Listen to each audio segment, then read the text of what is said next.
नमस्कार, संवाद में आपका स्वागत है। मैं हूं चेतना शर्मा आपके साथ। और एक दिन अचानक से सितंबर के पहले सप्ताह में जयपुर में हलचल मच जाती है।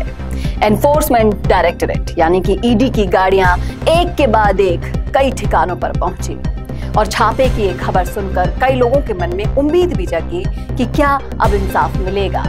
अब ये छापा कहां पड़ा था? ज्ञानचंद अग्रवाल के घर। जी हाँ, वही नामी कारोबारी यानी कि कहें धोखाधड़ी करने वाला कारोबारी जिसने जमीनों के सौदों में सैकड़ों निवेशकों को ठग लिया, जाली कागजात बनवाए और एक ही जमीन को एक बार नहीं, दो बार नहीं, कई बार बेचा और राशि 150 करोड़ रुपए से ज्यादा का घोटाला।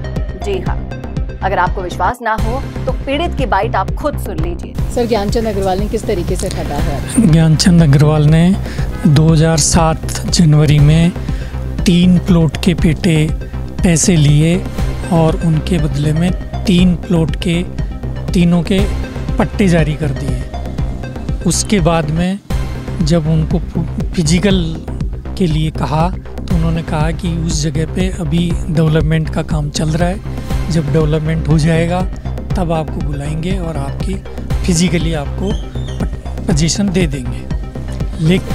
लेकिन उसके लगभग 1.5-2 साल निकल गए, उन्होंने ऐसा कुछ नहीं किया। उसके बाद में पेपर और बाकी एजेंसियों में ये चीज़ सामने आने लगी है कि इनके पास ज़मीन नहीं है, कुछ चक्कर है।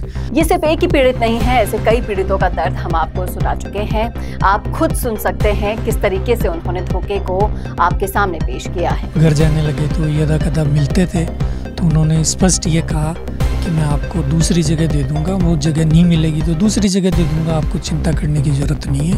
गलती मान ली उन्होंने। हाँ, उसके बाद उन्होंने जय सिंहपुरा रोड पे मुझे कम से कम 5-7 बार ले गए और लोकेशन दिखाई कि यहाँ हम किसी जगह पे आपको प्लॉट दे देंगे। तो मैंने यस कर ली और वो जैसे ही यस करते थे वो मैंने 20 दिन का टाइम दे देते थे और उस महीने 20 दिन के बाद वो कभी मिलते नहीं थे।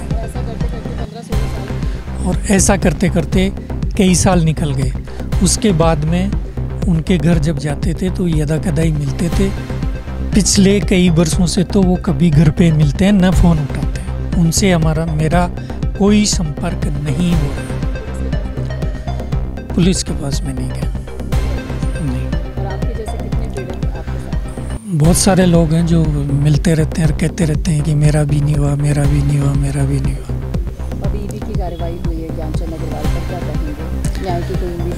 ईडी की कार्रवाई जो हुई, मैंने अखबार में मैंने भी पढ़ा है। उनका एक घर है, उस पर छापा पड़ा, उसमें 8-9 लाख रुपए उनके बरामद हुए। चूँकि ज्ञानचंद विहार पिछले कई सालों से अंडरग्राउंड है, वो मेरे से ही नहीं किसी से भी नहीं मिल रहे, इसलिए हम अब सिर्फ पेपर पे निर्भर हैं कि उसमें क्या न्यूज़ आती है वो पढ़ लेते हैं, बाकी कोई वो नहीं है। न्याय की उम्मीद आपको कितनी बची है? न्याय तो सरकार अगर कुछ इस मामले में करना चाहती है और सरकार कुछ करे तो सरकार से आप क्या करें?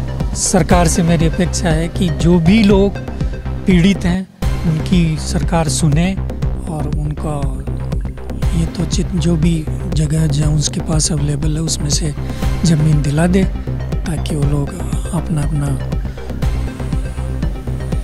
हिसाब है उनका पूरा हो जाए। पीड़ितों का यही कहना है कि उन्होंने प्लॉट खरीदे, रजिस्ट्री भी करवाई, लेकिन जब जमीन पर पहुंचे तो पाया कि रजिस्ट्री किसी और के नाम है। किसी ने पहले ही वहां पर दीवार खड़ी कर दी है।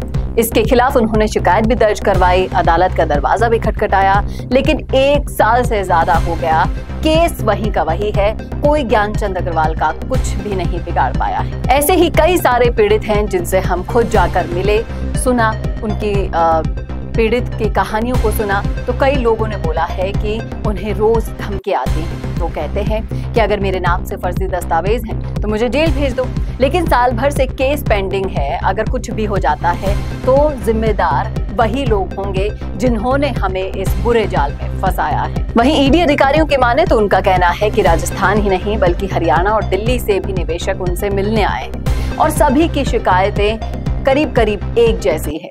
एजेंसी को नए सबूत और सुराग मिले हैं। अब बात करते हैं पुलिस और जांच एजेंसियां क्या कर रही हैं। तो वो मानती हैं कि ज्ञानचंद अग्रवाल के खिलाफ 300 से ज्यादा FIR दर्ज है। 2009, 2015 और 2019 में भी उन्हें गिरफ्तार किया जा चुका है, लेकिन जमानत मिलती रही है, केस खिंचते रहे हैं। आप खुद सुनिए पुलिस अधिकारी की जुबान।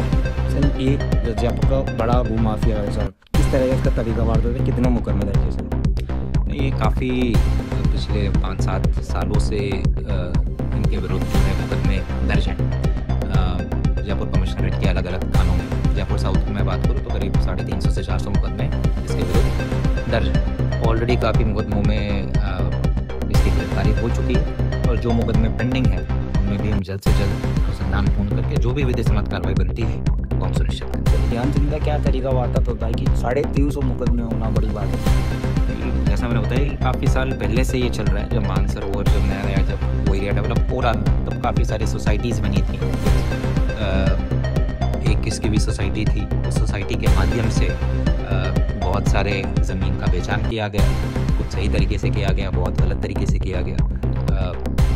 उसमें काश्तकार ये अलग अलग ज़मीनों में कुछ काश्तकारों की भी भूमिका थी कुछ प्रकरणों में। तो उन सबके विरुद्ध जैसा मैंने बताया कि काफ़ी प्रकरणों में ऑलरेडी कार्रवाई हो चुकी है, गिरफ्तारियाँ हो चुकी हैं। जो प्रकरण अभी वर्तमान में पेंडिंग है उनका हमने विश्लेषण किया है, तो आगामी दिनों में उनका भी निस्तारण किया जाएगा। तो यहाँ पर लोग पूछ रहे हैं कि क्या ये रेड्स आखिरकार न्याय की तरफ पहला कदम साबित होगी या फिर ये मामला भी बाकी मामलों की तरह ठंडे बस्ते में चला जाएगा। पीड़ितों की नजर अब अदालत और एजेंसियों पर टिकी है, साथ ही साथ उन्हें सिर्फ और सिर्फ एक चीज चाहिए और वो है इंसाफ। तो क्या ये इंसाफ मिलेगा? बताएं जरूर कमेंट करके कमेंट बॉक्स में। अगर आप भी ऐसे पीड़ितों के संपर्क में हैं या फिर खुद पीड़ित हैं तो इस वीडियो को ज्यादा से ज्यादा शेयर करना ना भूलेगा। स्क्रीन पर दिए गए नंबर पर आप हमसे संपर्क कर सकते हैं ताकि आपकी कहानी को भी आवाज मिल सके। और ऐसे ही वीडियोस के लिए देखते रहिए संवाद भारत का, भारत के लिए। नमस्कार।